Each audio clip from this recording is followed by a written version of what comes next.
नमः शिवाय। सावन मास की शुक्ल पक्ष की पंचमी तिथि को नाग पंचमी का त्योहार मनाया जाता है। हिंदू धर्म में नागों की पूजा के इस पावन पर्व का बहुत बड़ा महत्व है। इस दिन भगवान शिव के आभूषण नागदेव की उपासना की जाती है। धार्मिक शास्त्रों के अनुसार नागों की पूजा करने से आध्यात्मिक शक्ति, अपार धन और मनोवांछित फल की प्राप्ति होती है। इस बार नाग पंचमी का त्योहार 21 अगस्त सोमवार को मनाया जाएगा। इस पावन पर्व पर महिलाएं नाग देवता की पूजा करती हैं और सांपों को दूध अर्पित करती हैं। इस दिन स्त्रियां अपने भाइयों तथा परिवार की सुरक्षा के लिए नाग देवता से प्रार्थना करती हैं। नाग पंचमी का दिन नाग देवता को समर्पित है। पौराणिक काल से ही सांपों को देवताओं की तरह पूजा जाता है। माना जाता है नाग की पूजा करने से सांपों के डसने का भय समाप्त हो जाता है। भगवान भोलेनाथ के गले में भी नाग देवता लिपटे रहते हैं। नाग पंचमी के दिन नाग देवता की आराधना करने से भक्तों को उनका आशीर्वाद प्राप्त होता है और कई प्रकार के शुभ फल प्राप्त होते हैं।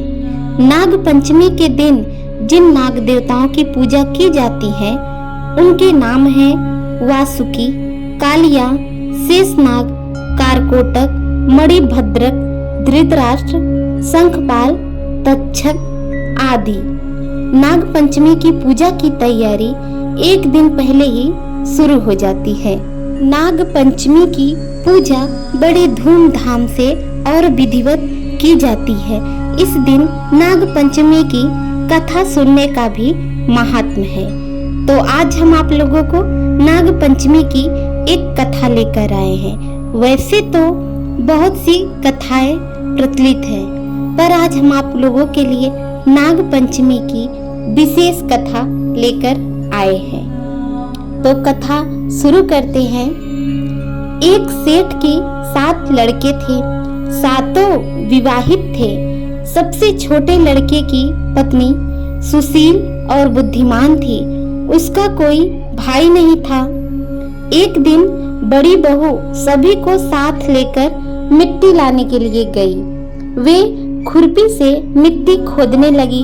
तभी वहां एक सांप निकला जिसे बड़ी बहू खुरपी से मारने लगी। यह देखकर छोटी बहू ने इसने हमारा क्या बिगाड़ा है, कहा। इस बेचारे निरपराध को मत मारो। यह सुनकर बड़ी बहू ने उसे नहीं मारा। सांप एक तरफ जाकर बैठ गया तो छोटी बहू ने कहा, हम अभी लौटकर आते हैं, तुम यहीं रुकना, कहीं जाना मत। यह कहकर वह सबके साथ घर चली गई और वहां काम काज लगने से भूल गई और उसने सांप को जो रुकने को कहा था उसको याद ही नहीं था। दूसरे दिन जब उसको यह बात याद आई कि सांप वहीं होगा, तब वो जल्दी से पहुंची और उसने देखा सांप वहीं बैठा है। वह बोली, भैया नमस्कार, मुझे माफ करना, मुझसे भूल हो गई। तो सांप ने कहा, भैया कहा है तो छोड़ देता हूँ। आज से तुम मेरी बहन हो, जो इच्छा हो मांग लो। उसने कहा, मेरा कोई भाई नहीं था, मुझे भाई मिल गया, बस और क्या चाहिए। कुछ दिन बाद वह सांप मनुष्य का रूप लेकर बहन के घर आया और कहा, मेरी बहन को मेरे साथ भेजो। सांप ने सबको विश्वास दिलाया कि वह उसके दूर के रिश्ते का भाई है। रास्ते में बहन को अपने वही सांप होने की बात उसने बताई। सांप के घर पहुंचकर वहां का ठाट बाट देखकर वह हैरान रह गई और वहां से आराम से दिन बिताने लगी। एक दिन सांप की माँ ने कहा, मैं एक काम से बाहर जा रही हूँ, तुम अपने भाई को दूध पिला देना। उसने दूध दिया, वह गर्म था। सांप का मुंह जल गया। यह देखकर सर्प की माता बहुत गुस्सा हो गई। तो सांप ने कहा, बहन है, जाने दो। तो उसने क्षमा कर दिया। सांप ने सोचा अब बहुत दिन हो गए हैं, तो बहन को उसके घर भेज देना चाहिए। फिर सांप ने और उसके पिता ने बहुत सा सोना, चांदी, जवाहरात, वस्त्र आदि देकर उसके घर उसको पहुंचा दिया। इतना सारा धन देखकर बड़ी बहू ईर्ष्या से बोली, भाई तो बड़ा धनवान है, तुझे अधिक धन लाना चाहिए था। सांप ने यह बात सुना तो उसने और ज्यादा धन लाकर दे दिया। सांप ने छोटी बहू को हीरा मणियों का एक अद्भुत हार भी दिया था। उसकी प्रशंसा उस देश की रानी भी ने सुनी और वह राजा से बोली कि सेठ की छोटी बहू का हार मुझे चाहिए। राजा ने मंत्री को हुक्म दिया कि उससे वह हार लेकर शीघ्र उपस्थित हो। मंत्री सेठ जी के पास जाकर बोला, महारानी जी छोटी बहू का हार पहनेंगी, वह उससे लेकर मुझे दे दो। सेठ जी ने डर के कारण छोटी बहू से हार मंगाकर दे दिया। छोटी बहू को यह बात बहुत बुरी लगी।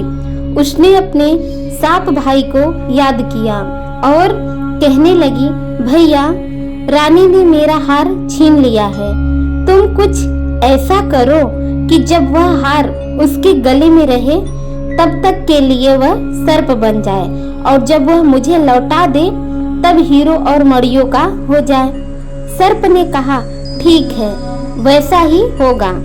जैसे ही रानी ने हार पहना वैसे ही वह हार सांप बन गया। यह देखकर रानी की चीख निकल पड़ी और वो रोने लगी। यह देख राजा ने सेठ के पास खबर भेजी कि छोटी बहू को तुरंत भेजो। सेठ जी डरते हुए छोटी बहू को साथ लेकर वहां पहुँचे। राजा ने छोटी बहू से पूछा, तुमने क्या जादू किया है? मैं तुम्हें दंड दूंगा। छोटी बहू बोली, हे राजन, क्षमा करे, लेकिन यह हार ही ऐसा है कि मेरे गले में हीरो का और मणियों का रहता है, दूसरे के गले में सांप बन जाता है। यह सुनकर राजा ने वह सांप बना हार उसे देकर कहा, अभी मेरे सामने पहनकर दिखाओ।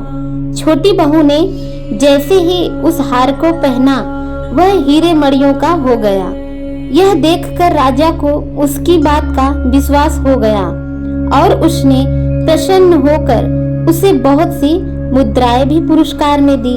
छोटी बहू अपने हार और धन सहित घर लौट आई। उसके धन को देखकर बड़ी बहू ने ईर्ष्या के कारण उसके पति से कहा, उसकी पत्नी के पास न जाने कहां से इतना धन आ रहा है।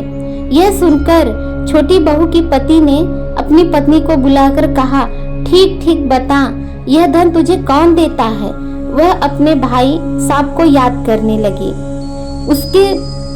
उसके याद करते ही उसका सांप भाई वहीं प्रकट हो गया और बोला, जो मेरी बहन के आचरण पर संदेह करेगा मैं उसे डस लूंगा। यह सुनकर छोटी बहू का पति बहुत प्रसन्न हुआ और उसने सर्प देवता का बड़ा सत्कार किया। उसी दिन से नाग पंचमी का त्योहार मनाया जाता है और स्त्रियां सर्प को भाई मानकर उसकी पूजा करती हैं। एक और प्रचलित कथा के अनुसार नाग पंचमी के दिन ही भगवान श्री कृष्ण ने कालिया नाग का अहंकार तोड़ा था और नाग पूजा का महत्व बताया था। और पौराणिक कथा के अनुसार अर्जुन के पौत्र राजा परीक्षित के पुत्र जन्मेजय ने सांपों से बदला लेने और नागवंश के विनाश के लिए एक नाग यज्ञ किया, क्योंकि उनके पिता राजा परीक्षित की मृत्यु तक्षक नामक सर्प के काटने से हुई थी। नागों की रक्षा के लिए इस यज्ञ को ऋषि जरत्कारु के पुत्र आस्तिक मुनि ने रोक दिया। उन्होंने सावन की शुक्ल पक्ष की पंचमी तिथि वाले दिन ही नागों को यज्ञ में जलने से रक्षा की थी और उनके जलते हुए शरीर पर दूध की धार डालकर इनको शीतलता प्रदान की थी। उसी समय नागों ने आस्तिक मुनि से कहा कि पंचमी को जो भी मेरी पूजा करेगा उसे कभी भी नाग के काटने से मृत्यु का भय नहीं रहेगा। तभी से पंचमी तिथि के दिन नागों की पूजा की जाने लगी। ऐसी मान्यता है कि जिस दिन इस यज्ञ को रोका गया उस दिन सावन मास की शुक्ल पक्ष की पंचमी तिथि थी। उसी दिन तक्षक नाग व उसका शेष बचा वंश विनाश से बच गया था। यही से नाग पंचमी पर्व मनाने की परंपरा प्रचलित हुई थी। आप सभी को नाग पंचमी की बहुत बहुत बधाई हो। ओम नमः शिवाय।